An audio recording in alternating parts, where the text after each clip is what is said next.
Hello दोस्तों, युद्धा defence class में आप सभी का स्वागत करता हूं। मैंने इससे पहले क्लास में आपको बायोलॉजी पूरा ख़त्म कर दिया है। बायोलॉजी। आज हम लोग केमिस्ट्री स्टार्ट करने जा रहे हैं, रसायन विज्ञान। ठीक है, आज ये क्लास नंबर फर्स्ट है। ठीक है, किसका? केमिस्ट्री का। चलिए आइए, देर न करते हम लोग स्टार्ट करते हैं।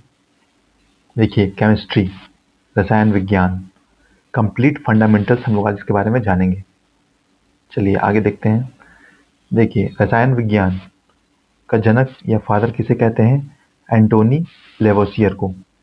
ऐसे एग्जाम में क्वेश्चन पूछ सकता है कि रसायन शास्त्र का जनक किसे माना जाता है, तो आपको आंसर क्या देना है? एंटोनी लेवोसियर।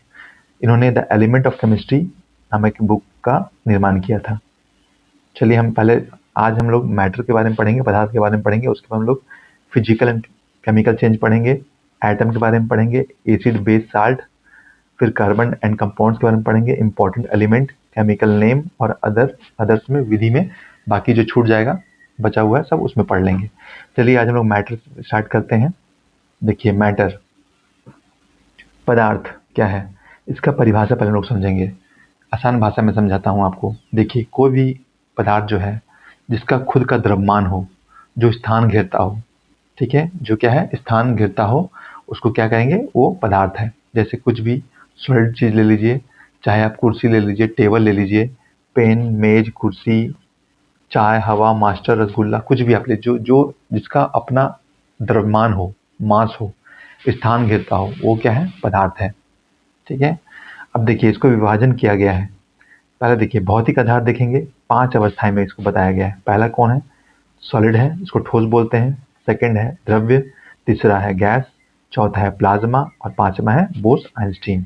इसको हम लोग एक बाई एक करके हम लोग इसको ब्रीफ में देखेंगे। अब देखिए, रासायनिक आधार क्या है? एक शुद्ध होता है, एक मिश्रण होता है। अब शुद्ध में क्या होगा? तत्व होगा, एलिमेंट। ठीक है, जिसमें आवर्त सारणी में जो बताया गया पूरा। और यौगिक जो कंपाउंड होता है उसमें क्या होता है? दो दो कंपाउंड मिलके क्या बनाएगा? उसको कंपाउंड बनाएगा। दो एलिमेंट मिलके कंपाउंड बनाएगा, या दो तत्व, जैसे देखिए दो तत्व मिलकर कंपाउंड बनाएगा। जैसे कि यहाँ पे देखिए एग्जांपल में हाइड्रोजन है, ऑक्सीजन है, क्या बनाया? वाटर बना दिया। कार्बन है और ऑक्सीजन मिलकर क्या बनाया? कार्बन डाइऑक्साइड बना दिया। तो ये शुद्ध का है, एक है तत्व और दूसरा यौगिक। देखिए मिश्रण में देखेंगे, एक समांगी जिसको होमोजीनियस बोलते हैं और दूसरा विषमांगी बोलते हैं, उसको हेट्रोजीनियस बोलते हैं। तो देखिए, समांगी क्या होता है, होमोजीनियस क्या होता है? जिसमें जैसे देखिए पानी और नमक को हम लोग क्या करते हैं, वो पूरा घुल जाएगा होमोजेनियस में। ठीक है, घुल जाएगा आपस में। आप पानी में अगर नमक डालेंगे तो क्या घुल जाएगा। ठीक है, आप अगर ऊपर से अगर एक एक चम्मच से अगर आप उसको टेस्ट करेंगे तो समान लगेगा, और नीचे से भी करेंगे तो समान लगेगा, उसमें कोई अंतर नहीं होगा। तो वो क्या है? होमोजेनियस होता है। ठीक है। अब हेट्रोजीनियस में देखेंगे क्या है? नहीं घुलेगा। जैसे मान लीजिए पानी में क्या करेंगे, हम बालू डाल देंगे, तो क्या वो घुल जाएगा? नहीं घुलेगा। तो ये क्या है? हेट्रोजीनियस है। ठीक है, तो ऐसे आप याद कर सकते हैं। चलिए आगे बढ़ते हैं हम लोग। अब हम लोग क्या करेंगे, जो देखिए एग्जाम में पूछा जाता है उसी को मैंने यहाँ पे कवर किया है। जो टॉपिक पूछा जाता है एग्जाम में उसी को। अब देखिए, पहला क्या है? सॉलिड है, दूसरा है लिक्विड है, तीसरा है गैस। अब देखिए सॉलिड का जो डायग्राम है इस तरह से है। देखिए इसका जो अणु है क्या है? एकदम सटा हुआ है, चिपका हुआ है एक दूसरे से। देखिए लिक्विड में क्या है? थोड़ा दूर डिस्टेंस बढ़ा हुआ है, देखिए सब में थोड़ा डिस्टेंस है। और गैस में क्या है? देखिए ज़्यादा डिस्टेंस है ना, डिस्टेंस ज़्यादा है। ठीक है, ये डिस्टेंस ज़्यादा दिखा रहा है इसमें। तो ये इसका डायग्राम है। अब देखिए इसके एग्जाम्पल देखेंगे। सॉलिड का क्या है? बर्फ हो गया, लिक्विड का पानी हो गया, और एग्जाम्पल गैस का भाप हो गया। ठीक है, भाप। अब देखिए पहला क्या है? कणों के मध्य दूरी क्या हो रहा है? देखिए सॉलिड के बाद लिक्विड है, लिक्विड के बाद गैस है। देखिए क्या हो रहा है, ये क्या है? इसकी दूरी देखिए, कणों की के मध्य की दूरी बढ़ रही है। ये एरो दिया हुआ क्या? ये बढ़ रही है। अब आप यहाँ डायग्राम में देख सकते हैं। देखिए यहाँ पे कुछ कम है, इसमें कुछ थोड़ा सा दूर दूर है, इसमें बहुत ज़्यादा दूर है। ठीक है। अब देखिए एक चीज़ और आप समझ सकते हैं, कणों की मध्य दूरी कैसे हम देख रहे हैं। इसमें क्या हो रहा है? दूरी बढ़ रही है कणों के बीच में। अगर कोई भी सॉलिड सॉलिड जो है, जैसे मान लीजिए कोई मेज है, उसमें आप हाथ को ऐसे टच करिए तो क्या आप अंदर घुस सकता है? वो सॉलिड के अंदर घुस जाएगा, आपका हाथ नहीं घुस पाएगा। क्यों? क्योंकि इसका जो मॉलिक्यूल्स है, जो उसका पार्टिकल है, वो एकदम चिपका हुआ है, बाइंड किया हुआ है एक दूसरे से। उसी तरह अगर उसके एग्जाम्पल देखेंगे, सेकंड में हम लिक्विड देखेंगे। ठीक है, लिक्विड में मतलब पानी देखेंगे, तो पानी में आप हाथ डालते तो आपका हाथ क्यों अंदर चल जाता है? क्यों? क्योंकि उसका जो पार्टिकल है, जो उसका कण है, वो दूर दूर है। ठीक है, यहाँ देखिए दूर दूर है। और उसके बाद गैस में देखिए, गैस में बहुत दूर-दूर होता है। तो इससे आप समझ सकते हैं कि देखिए सॉलिड में सबसे कम है, उसके लिक्विड में उससे ज़्यादा है और गैस में उससे ज़्यादा है। ये आप डायग्राम के थ्रू आप इसको याद कर सकते हैं। ठीक है, रटने का कोई ज़रूरत नहीं है, आराम से आप इसको याद कर सकते हैं। देखिए सेकंड देखेंगे आकर्षण बल, जिसको अट्रैक्शन कहते हैं। ठीक है, अब देखिए सॉलिड में क्या है, चिपका हुआ है तो क्या होगा, इसमें आकर्षण बल बहुत ज़्यादा है। इसको अगर हमको अलग करना है तो थोड़ा कठिनाई होगा। ठीक है, हम लोग को एनर्जी ज़्यादा देना पड़ेगा इसको अलग करने के लिए। उसी तरह देखिए लिक्विड में देखेंगे तो लिक्विड में थोड़ा देखिए इसका पार्टिकल क्या है, दूर-दूर है, तो आप थोड़ा-सा इसमें कम एनर्जी लगेगा सॉलिड के रिस्पेक्ट में। ठीक है, उसके बाद गैस देखेंगे तो गैस में इसका जो मॉलिक्यूल्स है बहुत दूर-दूर है। तो क्या है, इसमें बहुत दूर-दूर है तो क्या होगा, आप आराम से इसको अलग कर सकते हैं। तो ये देखिए आकर्षण बल क्या है, कम होते जा रहा है। ठीक है, कम होते जा रहा है। इस डायग्राम के थ्रू आप समझ सकते हैं। अब देखिए तीसरा देखेंगे आकार, शेप। देखिए सॉलिड का तो निश्चित होता है, सॉलिड का शेप निश्चित होता है। अब लिक्विड का अनिश्चित है, क्यों? क्योंकि आप देखिए लिक्विड का जो पानी है उसको आप कोई भी अगर सिलेंडर में डाल दीजिए तो उस सिलेंडर का शेप ले लेगा। आप अगर उसको सॉलिड रेक्टेंगल के फॉर्म में डाल दीजिए तो रेक्टेंगल का फॉर्म ले लेगा, स्क्वायर के फॉर्म में डाल दीजिए तो स्क्वायर का फॉर्म ले लेगा। तो क्या हो गया, अनिश्चित हो गया। अब गैस देखिए, गैस भी अनिश्चित है, क्यों? क्योंकि गैस को हम लोग क्या सिलेंडर में भर सकते हैं, आपका रेक्टेंगल में भर सकते हैं, स्क्वायर में भर सकते हैं, फिर आपका हेक्सागोनल में भर सकते हैं, किसी भी डायग्राम में आप किसी भी मतलब फॉर्म में आप भर सकते हैं, वो उसका शेप ले लेगा। तो ये भी अनिश्चित है। ठीक है, यहाँ हो गया। देखिए चौथा आयतन, आयतन के बारे में देखेंगे। देखिए यहाँ पे थोड़ा गलती है, यहाँ पे क्या हो जाएगा, निश्चित हो जाएगा। ठीक है, क्या हो जाएगा, निश्चित, निश्चित हो जाएगा। ठीक है, क्योंकि देखिए सॉलिड का जो आयतन होता है वो निश्चित होता है, उसी तरह आपका लिक्विड का भी निश्चित होता है। ठीक है, और गैस का अनिश्चित होता है वॉल्यूम। ठीक है, यहाँ तक आपको क्लियर हो गया होगा। चलिए आगे हम लोग बढ़ते हैं। अब हम लोग आएंगे पांचवा में। देखिए घनत्व देखेंगे। घनत्व, घनत्व में क्या है, देखिए पहले इसका फॉर्मूला जान लीजिए। डेंसिटी का फॉर्मूला होता है मास बाई वॉल्यूम, द्रव्यमान बाई आयतन। अब देखिए आयतन अगर मान लीजिए बढ़ेगा, अगर आयतन को हम बढ़ाएंगे तो क्या होगा, घनत्व क्या होगा, कम हो जाएगा। क्यों? क्योंकि जो डेंसिटी है इनवर्सली प्रोपोर्शनल होता है इसका वॉल्यूम का। ठीक है, और डेंसिटी जो है डायरेक्टली प्रोपोर्शनल होता है मास का। ये आपको पता होना चाहिए। अगर ये आपको पता है तो आप इसको आराम से समझ जाएंगे। देखिए क्यों है, क्योंकि देखिए इक्वल टू बाई में है, बाई अगर ये बढ़ेगा तो ये घटेगा, अगर ये घनत्व बढ़ेगा तो ये घटेगा। ठीक है, और अगर डायरेक्टली प्रोपोर्शनल देखेंगे, अगर घनत्व बढ़ेगा तो द्रव्यमान भी बढ़ेगा। तो यहाँ देखिए घनत्व बढ़ रहा है तो आयतन बढ़ रहा है तो घनत्व क्या होगा, कम होगा। ठीक है, यहाँ तक क्लियर है आपको फ्रेंड्स। अब आइए हम लोग छठा में जाएंगे। अब देखिए इंटरमॉलिक्यूलर स्पेस, जो इंटरमॉलिक्यूलर स्पेस है सबके, वो क्या होता है सॉलिड में, देखिए नगण्य है, क्योंकि सॉलिड का जो एटम है वो चिपका हुआ है एक दूसरे से, तो वो उसमें स्पेस एकदम नहीं है, तो नगण्य है। ठीक है, उसके बाद देखिए लिक्विड में देखेंगे अंतः आणविक दूरी है, थोड़ा सा है इसमें है। ठीक है, कणों के बीच में थोड़ी दूरी है। और क्या है, और उसके बाद गैस में अधिकतम है। गैस में क्या है, सबसे अधिकतम है। अगर नगण्य पूछेगा तो सॉलिड में नगण्य है और गैस में अधिकतम है, याद रखिएगा। अब संपीड़न, दबाना, किसको हम लोग कंप्रेस कर सकते हैं, ये दिख रहा है। तो देखिए सॉलिड को तो हम लोग कंप्रेस नहीं कर सकते हैं, क्योंकि उसका मॉलिक्यूल जो है वो चिपका हुआ पहले से ही है। ठीक है, वो चिपका हुआ है तो उसको हम लोग दबा नहीं सकते हैं, वो फिक्स है, नगण्य हो जाएगा। लेकिन लिक्विड में थोड़ा सा हम लोग कर सकते हैं, लिक्विड में। ठीक है, यह बढ़ेगा और मैक्सिमम कहाँ हो जाएगा, गैस में सबसे मैक्सिमम हो जाएगा। ये डायग्राम अगर आप समझ जाएंगे ना डायग्राम में, तो आपको याद करने की कोई जरूरत नहीं, आप आराम से इसको समझ जाएंगे, आराम से इसको कर सकते हैं। ठीक है, यहाँ तो हो गया। अब देखिए गतिज ऊर्जा देखेंगे, 8वां नंबर पे देखेंगे हम लोग। देखिए काइनेटिक एनर्जी देखेंगे, गतिज ऊर्जा बोलते हैं, इसका फॉर्मूला होता है हाफ एम वी स्क्वायर। ठीक है, काइनेटिक एनर्जी बराबर हाफ एम वी स्क्वायर। देखिए कणों के मध्य दूरी क्या हो रही है, बढ़ रही है। सॉलिड हो गया, लिक्विड हो गया, गैस हो गया, क्या है, इसके कणों के मध्य दूरी बढ़ रही है तो गतिज ऊर्जा भी बढ़ जाएगी। क्योंकि देखिए काइनेटिक एनर्जी क्या होता है, जैसे गैस का मान लीजिए सबसे दूर डिस्टेंस है एटम के बीच में। ठीक है, तो वहाँ पे काइनेटिक एनर्जी क्या होगी, बढ़ती, सबसे अधिकतम हो जाएगी। तो ये आपको याद रखना है।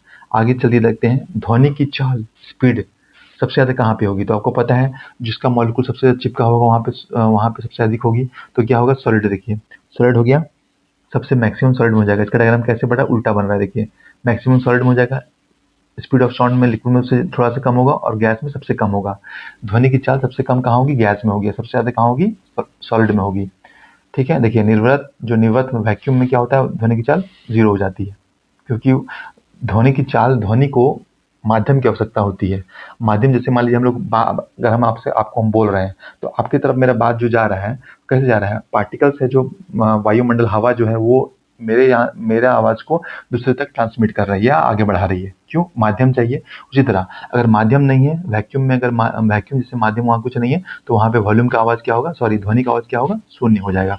अब देखिए 10वां देखेंगे विचलन क्या होता है, डिफ्यूजन क्या होता है। देखिए पदार्थ का अधिकतम सांद्रता को कम की ओर स्वतः ही गमन कराता है, मतलब फैलाता है। सुगंध है, मान लीजिए ईथर, अगर मतलब जो डिओड्रेंट अगर हम मारते हैं एक कोना में, रूम के एक कोना मारते हैं तो वो दूर तक फैलता है। क्यों? क्योंकि उसका जो पार्टिकल होता है ना वो दूर तक फैलता है। क्योंकि गैस जो है तेजी से होता है, तेजी से फैलता है, विसर्जन के थ्रू फैलता है। ठीक है, याद रखिएगा। क्यों? क्योंकि तापमान अधिक होगा तो विसरण क्या भैया, विसरण भी अधिक हो जाएगा। देखिए गर्म सब्जी की खुशबू दूर तक जाना क्यों होता है, डिफ्यूजन के थ्रू होता है, विसरण के थ्रू होता है। याद रखिएगा ये चीज़। ऐसे एग्जाम्पल पूछा गया है एग्जाम में, फिजिक्स में पूछा गया है एग्जाम में, बहुत सारे एग्जाम में, कि जैसे अगर हम देखिए यहाँ पे है, गर्म सब्जी की खुशबू दूर तक फैलती है। क्यों? ऐसे ऑप्शन दे देगा, कंप्रेशन दे देगा, डिफ्यूजन दे देगा, और भी 2 ऑप्शन दे देगा। तो आपको क्या बोलना है, डिफ्यूजन विसरण के थ्रू फैलती है। अब देखिए यहाँ तक आपका ये 10 पॉइंट है, ये आपको याद कर लेना है, आपको समझ जाना है। ये एक डायग्राम के थ्रू एक कॉपी में आराम से इसको डायग्राम बना लीजिए। ठीक है, और आप अपने सामने जहाँ पढ़ते हैं वहाँ चिपका दीजिए और इसको डेली देखिए, समझिए। इसको याद नहीं करना है, इसको समझ जाइए। समझ जाएगा, आपको याद करने की जरूरत नहीं पड़ेगा, आराम से आप इसको कर लेंगे। इससे क्वेश्चन एग्जाम में आते हैं, फिजिक्स में तो एक क्वेश्चन तो पक्का इससे आता है, तो आप इसको अच्छा से समझ लीजिए। चलिए, ये 3 हो गया, हम लोग पढ़ लिए, सॉलिड, लिक्विड, गैस पढ़ लिए। अब चौथा क्या होता है, प्लाज्मा होता है। प्लाज्मा 4th स्टेज होता है। क्या है? अधिकतम ताप पर संभव होता है। ठीक है, अधिकतम तापमान पे संभव प्लाज्मा बनता है। देखिए एग्जाम्पल क्या है, सूर्य है। सूर्य क्या है, प्लाज्मा के थ्रू ही वो हम लोग को हीट दे रहा है। ठीक है। अब 5वां क्या है, बोस आइंस्टीन कंडेंसेट। इसमें क्या है, पदार्थ की सबसे ठंडी अवस्था होती है। इसमें चौथा में गर्म है, सबसे गर्म, और इसमें क्या है, 5वें में सबसे ठंडी अवस्था होती है। तो ये खोज किसने किया था, बोस जो था, सत्येंद्र नाथ बोस इंडिया के थे, और आइंस्टीन दोनों मिलके इसको 1925 में इसकी खोज की थी। ठीक है, बोस आइंस्टीन कंडेंसेट। अब देखिए ये डायग्राम हम लोग समझते हैं, ये बहुत आसान है और ये एग्जाम में भी क्वेश्चन पूछा गया है। तो देखिए हम समझाते हैं। ये देखिए पहले ये सॉलिड हो गया। ठीक है, सॉलिड हो गया, ये लिक्विड हो गया मतलब पानी, और ये गैस हो गया। अब देखिए यहाँ पे हम लोग इसको थोड़ा सा अच्छे से समझते हैं। देखिए यहाँ पे ये सॉलिड है, सॉलिड से अगर हम गैस में जाएंगे, ठीक है, सॉलिड से हम कहाँ जा रहे हैं, गैस में जा रहे हैं।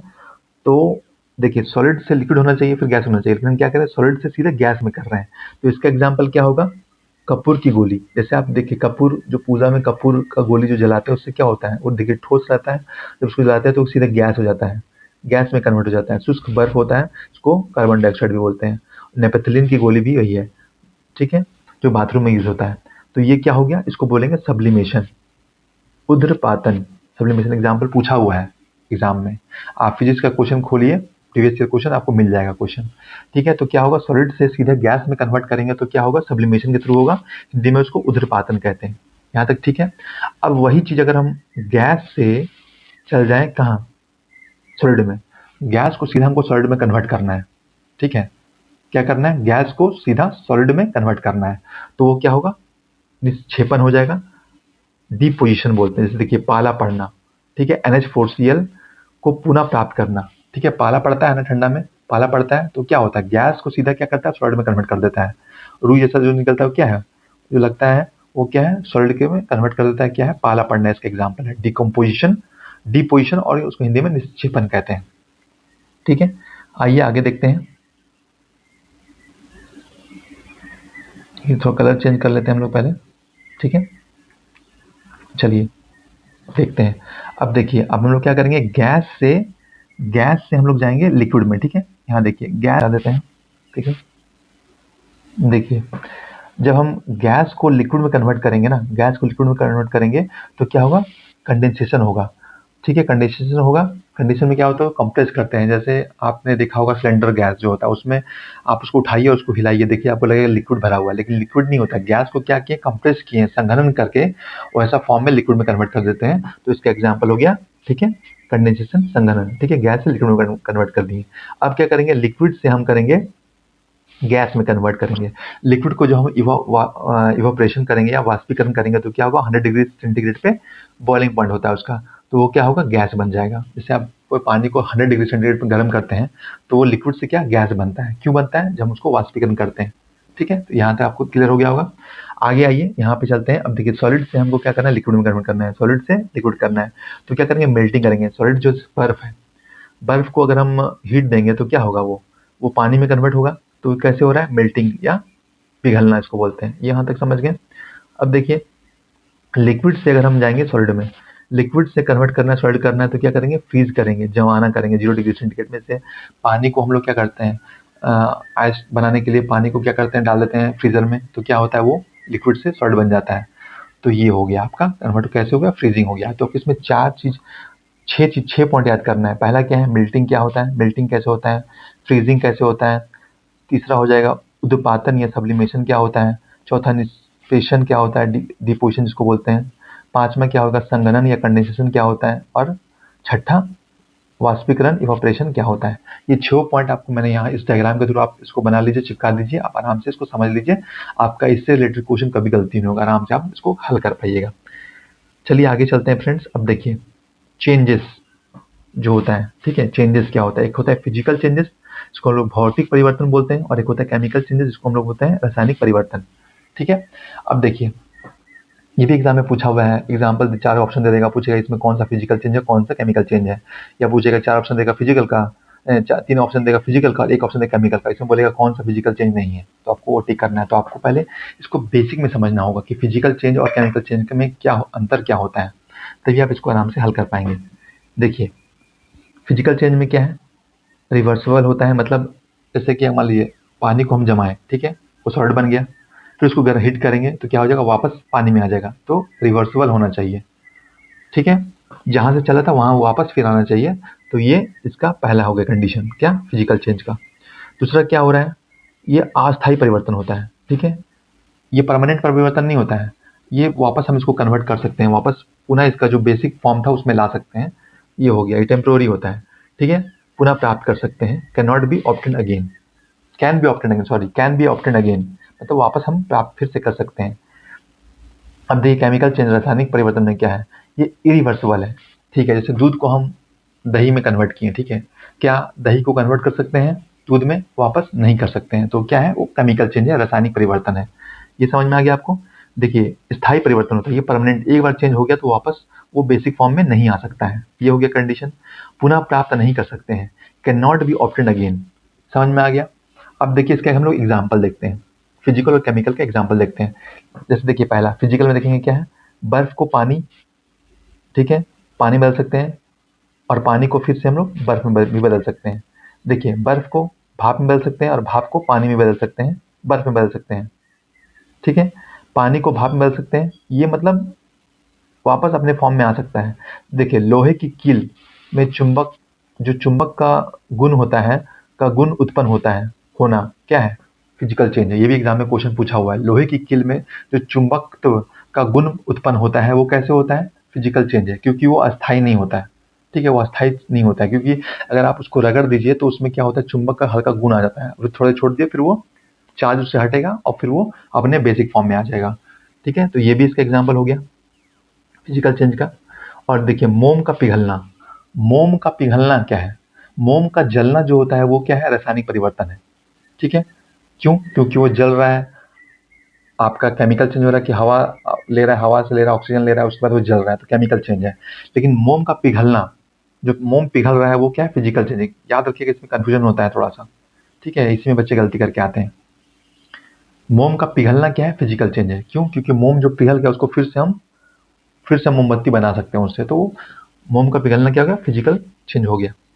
ठीक है, आइए हम लोग केमिकल चेंज देखेंगे अब। देखिए जलना, बर्निंग, मोमबत्ती, अगरबत्ती का जलना, कोयले का जलना, ये क्या, जब इसको हम लोग जला देंगे तो वापस फिर से वो कोयले में या मोमबत्ती या अगरबत्ती में वापस आ सकता है, फॉर्म में नहीं आ सकता है। तो क्या हो गया, ये केमिकल चेंज हो गया। देखिए जंग लगना, जो रस होता है लोहे में, जो जंग लगता है वो क्या होता है, वो क्या होता है, वो केमिकल चेंज है। क्यों, क्योंकि वो उसको वापस हम उस फॉर्म में नहीं ला सकते हैं। ठीक है, नहीं ला सकते हैं, रस्टिंग एक बार लग गया तो वो क्या हो जाए, केमिकल चेंज। याद रखिएगा, सड़ना, कोई भी वस्तु मान लीजिए कोई खाने का पदार्थ सड़ गया तो क्या उसको वापस फिर से सही हम कर सकते हैं, नहीं कर सकते हैं। तो ये क्या हो गया, ये सब केमिकल चेंज है। ठीक है, देखिए काटना, फल को काटना, फल को काट देंगे तो क्या फिर से उसको फॉर्म में ला सकते हैं? नहीं, केमिकल चेंज। इसको समझना है आपको, याद नहीं करना है, इसको समझिए क्या कॉन्सेप्ट क्या है। ठीक है, कॉन्सेप्ट ये है फिजिकल में कि वो अपने बेसिक फॉर्म में वापस आ सकता है, तो वो फिजिकल चेंज हो गया। और जो नहीं आ सकता है बेसिक फॉर्म में, वो क्या हो गया? केमिकल चेंज हो गया। इसको बस याद रखिए, ये आपका, इसको अगर याद रख लिए तो आप आराम से हल कर लेंगे। देखिए, पकाना से कुछ चीज़ को हम खाना पका दिए, ठीक है, खाना पकाएं, क्या उसको वापस लगा सकते हैं? वापस ला सकते हैं? नहीं ला सकते हैं। एक बार पक गया तो वो फिर से बेसिक फॉर्म में नहीं आ सकता। तो ये भी क्या केमिकल चेंज, पाचन होता है। जो हम लोग खाते हैं, जो पच गया, जो वेस्ट निकल गया, उससे हम लोग क्या फिर से हम लोग जो खाना को वापस कर सकते हैं? नहीं कर सकते हैं। देखिए, दूध से दही जमा दिए, पनीर बना दिए, वापस दूध ला सकते हैं? नहीं ला सकते हैं। तो ये क्या है? केमिकल चेंज है। ठीक है, तो फ्रेंड्स, यहाँ तक तो आपको बहुत अच्छा समझ में आ गया होगा। फ्रेंड्स, एक रिक्वेस्ट है, आप अगर ऐसा ही वीडियो चाहते हैं कि मैं बनाते रहूँ, ठीक है, टॉपिक वाइज, तो आप योद्धा डिफेंस क्लास को लाइक, शेयर और सब्सक्राइब जरूर करें और बेल आइकन को दबा दें, जिससे आपको हमारे वीडियो की नोटिफिकेशन मिलता रहे। ठीक है, चलिए आगे चलते हैं फ्रेंड्स। अब देखिए, हम लोग क्या पढ़ेंगे? गैस के नियम जो है, गैसेस लॉ, गैस के नियम। देखिए, आदर्श गैस का समीकरण क्या होता है? याद रखिए, पीवी इक्वल टू एनआरटी। ठीक है, क्या है? PV equal to NRT. अब देखेंगे पी क्या है? प्रेशर। देखिए, ठीक है, वी क्या है? वॉल्यूम, सॉरी यहाँ पे पी होगा। पी क्या है? प्रेशर हो जाएगा। वी है वॉल्यूम हो जाएगा, आयतन हो जाएगा। एन से क्या है? अणुओं की संख्या। और आर क्या है? नियंत्रक कांस्टेंट होता है। ठीक है, क्या है? कांस्टेंट। आर क्या है? ये कांस्टेंट है। इसका वैल्यू क्या याद रखिए, एग्जाम में पूछा हुआ है, 8.314 जूल पर केजी पर मोल। ठीक है, और टी क्या है? तापमान। याद रखिएगा, 8.314 जूल पर केजी पर मोल।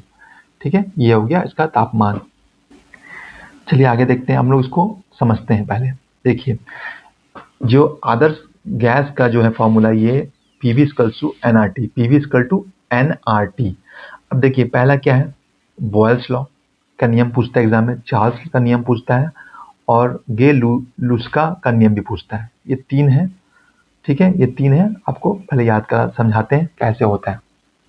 देखिए, जहां पे टेम्परेचर कांस्टेंट हो, फिक्स हो, ठीक है, तो देखिए अगर हम यहाँ देखेंगे पीवी इक्वल टू एनआरटी, ठीक है, तो यहाँ क्या है? टेम्परेचर कांस्टेंट हो गया। टेम्परेचर कांस्टेंट हो गया तो क्या हो जाएगा? ठीक है, P इनवर्सली प्रोपोर्शनल हो जाएगा 1/v। देखिए यहाँ पे हम थोड़ा समझाते हैं, पी भी इक्वल टू एनआरटी है। अगर T कांस्टेंट हो गया तो पी भी इक्वल टू क्या हो जाएगा? कांस्टेंट। ठीक है, कांस्टेंट हो जाएगा, और P इनवर्सली प्रोपोर्शनल हो जाएगा v। मतलब क्या होगा? अगर बॉयल्स का नियम हो गया, बॉयल्स में क्या है? T कांस्टेंट होता है, याद रखिएगा।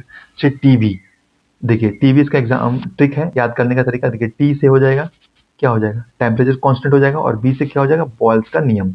अब देखिए, निश्चित तापमान पर गैस का दाब आयतन के व्युत्क्रमानुपाती होता है। मतलब क्या होता है? पी जो है इनवर्सली प्रोपोर्शनल होता है भी। अगर पी को अगर हम बढ़ाएंगे, प्रेशर को बढ़ाएंगे, तो वॉल्यूम क्या हो जाएगा? कम हो जाएगा। और वॉल्यूम को अगर हम लोग बढ़ाएंगे तो प्रेशर क्या हो जाएगा? घट जाएगा। इनवर्सली प्रोपोर्शनल होता है तो उल्टा होता है, याद रखिएगा। ठीक है, तो यहाँ पे हो गया। अब देखिए, हम लोग आएंगे दूसरा में, चार्ल्स का नियम क्या कहता है? चार्ल्स का नियम में पी निश्चित होता है, मतलब कांस्टेंट होता है।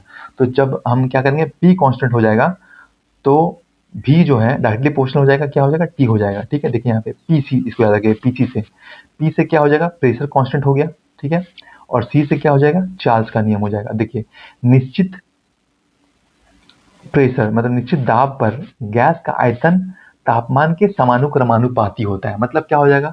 अगर हम लोग प्रेशर को बढ़ाएंगे तो टेम्परेचर भी बढ़ेगा, अगर हम लोग प्रेशर को घटाएंगे तो टेम्परेचर भी घटेगा। ये याद हो गया आपको। यहाँ पे चार्ल्स का नियम और बॉयल्स का नियम आपको समझ में आ गया।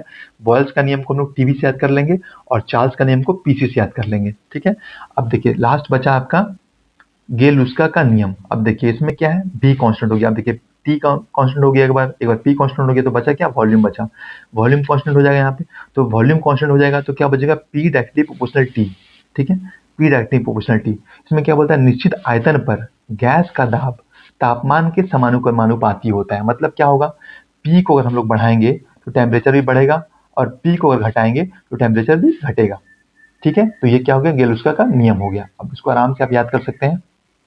ठीक है, बस आपको यही याद रखना चाहिए, PV equal to NRT. N क्या होता है? आर क्या होता है? टी क्या होता है? वी क्या होता है? पी क्या होता है? ये आपको पता है, तो आराम से आप इसको कर लेंगे। चलिए अब आगे चलेंगे हम लोग। एवोगाड्रो का नियम देखेंगे। एवोगाड्रो का नियम देख रहे हैं हम लोग, ठीक है। एवोगाड्रो का नियम देखेंगे। ये फॉर्मूला हो गया, देखिए पी इसमें कांस्टेंट हो गया, वी भी कांस्टेंट हो गया। आर क्या है, आर कांस्टेंट है, लेकिन टी क्या है, टी जो है ये आपका क्या हो जाएगा, निश्चित हो जाएगा, ठीक है। टी क्या हो जाएगा, निश्चित हो जाएगा। देखिए सभी गैसों में निश्चित तापमान, दाब और आयतन पर गैसों के अणुओं की संख्या बराबर होगी, ठीक है, ठीक है, बराबर होगी। गैसों की संख्या क्या होगी, बराबर होगी। सभी गैसों में निश्चित तापमान, दाब और आयतन पर गैसों में अणुओं की संख्या बराबर होगी। ये हो गया एवोगाड्रो का नियम, इसको समझ जाइएगा। अब देखिए क्या है, इसमें सॉलिड, लिक्विड और गैस है, ठीक है। और एक क्या है, ये पदार्थ है, मैटर है। अब मैटर के अंदर क्या है, सॉलिड है, लिक्विड है और गैस है। तो देखिए द्रव जो है पदार्थ का भाग है, ठीक है। द्रव क्या है, पदार्थ का भाग है। अब ऑप्शन ए में देखेंगे, ए में द्रव है, बी में मैटर है, ठीक है। ए में क्या द्रव है, नहीं, ये गलती हो गया। देखिए दूसरा देखेंगे, ए में ठोस है, नहीं, ए में ठोस नहीं है, ये भी गलती हो गया। देखिए तीसरा देखेंगे, ए में गैस है, नहीं है, ठीक है। अब चौथा देखेंगे, ए में क्या है, मैटर है, सही है। बी में क्या है, द्रव है। तो ये 4 नंबर ऑप्शन बिल्कुल सही है। तो फ्रेंड्स आज का फंडामेंटल का टॉपिक यहाँ पे ख़त्म होता है, और अब मिलते हैं हम लोग नेक्स्ट वीडियो में, इसके आगे के टॉपिक को हम लोग समझेंगे, ठीक है। तो फ्रेंड्स योद्धा डिफेंस क्लास को लाइक, शेयर और सब्सक्राइब करना ना भूलें, और बेल आइकन को जरूर दबा दें, जिससे आपको हमारा वीडियो का नोटिफिकेशन मिलता रहे। अब मिलते हैं हम लोग अगले नेक्स्ट वीडियो में केमिस्ट्री के नए टॉपिक के साथ। आज के लिए इतना ही फ्रेंड्स, धन्यवाद।